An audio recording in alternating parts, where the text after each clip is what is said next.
असलामुअलैकुम दोस्तों, तुसी वेख रहे हो पाक पंजाब टीवी ते मैं हाँ तुहाडा दोस्त अब्दुल वाहिद। दोस्तों माशाल्लाह अज मैं तुहाडे वास्ते 240 कनाल ज़रई ज़मीन की वीडियो लैके हाज़र होया। इंशाल्लाह उम्मीद है कि दोस्तों नूं ये बड़ी पसंद आवेगी। दोस्तों माशाल्लाह ये अपने कोले 240 कनाल ज़मीन है, मुकम्मल आबाद, बहुत ही बेहतरीन इनकी लोकेशन है, कम कीमत दे विच ते हर फसल वास्ते अपने कोले अच्छी ज़मीन है। सब तो पहले मैं तुहानूं दोस्तां नूं दसांगा इनकी मुकम्मल लोकेशन। दोस्तों आपां मेन रोड तो सिर्फ 1 किलोमीटर सफ़र ते खड़े हुए हैं। मेन रोड सिर्फ 1 किलोमीटर ते लिंक रोड जिहड़ा कारपेट रोड है वो सिर्फ 2 एकड़ फासला।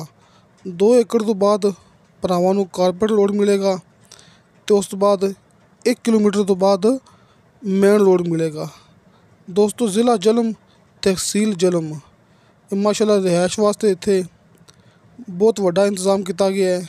फार्म बने हुए ने, ये सामने दोस्तों नूं नज़र आ गया होना है। ये पीले रंग का दोस्तों ये सूरजमुखी है कि अपनी ज़मीन दे विच सूरजमुखी काश्त किया होया है। सामने भरावां दे सामने ते ज़मीन दे 4 छफेरे मालक ने सफ़ेदे जिहड़े कि दरख्त लगे हुए ने। मैं दोस्तों नूं दिखावांगा थोड़ा जूम करके। ये सामने सूरजमुखी है ते आ वेखो जिहड़े वड्डे वड्डे दरख्त ने ना लम्मे लम्मे, दोस्तों ये सफ़ेदे ने कि दरम्यान दे विच सूरजमुखी ते अपनी ज़मीन दे 4 छफेरे लगे हुए ने सफ़ेदे। तुसी अपनी ये मूवी देखनी एंड तक, क्योंकि अपनी ये वीडियो बेकार नहीं हैगी, फजूल नहीं हैगी।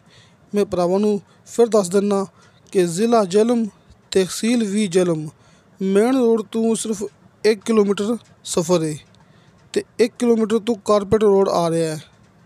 रकबे के करीब सिर्फ 2 एकड़ कच्चा रास्ता है, बाकी 1 किलोमीटर कारपेट रोड है तो उस तो बाद मेन रोड। अपनी रिहाइश वास्ते माशाल्लाह बहुत वड्डा डेरा बनया हुआ है, ज़रई फार्म बने हुए ने ते 2 ट्यूबवैल आपां नूं 2 ट्यूबवैल मिठे पानी वाले मौके ते मिलणगे कि 2 ट्यूबवैल इत्थे मालक ने लवाए हुए ने ते 40 फुट तो बाद मालक दे कहण दे मुताबिक नीचे शर्तिया मिठा पानी है।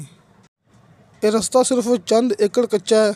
आपां बकायदा दोस्तों नूं गड्डी 'च बैठ के दिखा देंगे कि रास्ता कच्चा किन्ना कुएं ते मेन रोड कित्थे जा जांदा है। जिवें कि आपां दोस्तों नूं दस चुके हैं कि सिर्फ 1 किलोमीटर बाद तुहानूं मिलेगा मेन रोड। दोस्तों अपनी ये मुकम्मल ज़मीन एक जगह ते कि अपना इक्को प्लाट है जे ते तमाम ज़मीन नूं 4 छफेरे बाड़ लगी हुई है कि लोहे की तार अपनी ज़मीन दे 4 छफेरे लगी हुई है ते तमाम दी तमाम ज़मीन आबाद, कंप्यूटराइज रिकॉर्ड ते एक मालक दे नां ते ये ज़मीन है।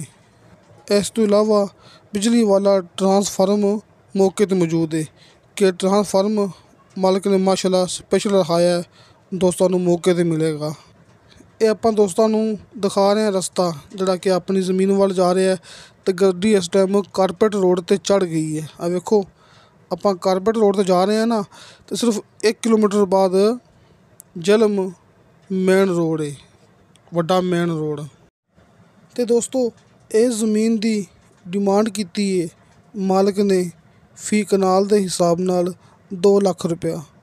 दोस्तों 2 लाख रुपया इनकी डिमांड है फी कनाल के हिसाब नाल। कमी पेशी प्यार मुहब्बत हो जाएगा।